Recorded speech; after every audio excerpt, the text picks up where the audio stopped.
Hi, my name is Jacob from the Tosot Direct team. Today, I'm going to be showing you how to connect your Tosot dehumidifier with internal pump.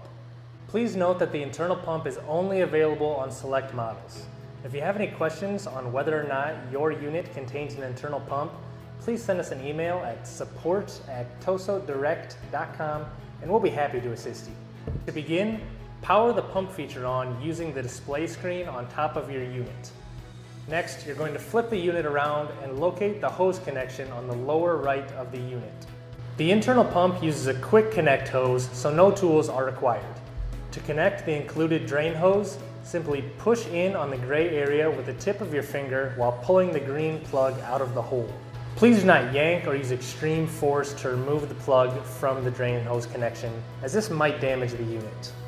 After removing the green plug, insert the drain hose into the hole while holding down the gray area with your finger. Your drain hose is now connected and you are able to use the internal pump on your dehumidifier. Your Tosot dehumidifier can now pump water horizontally, vertically, or even in a spiral if that's what your situation calls for.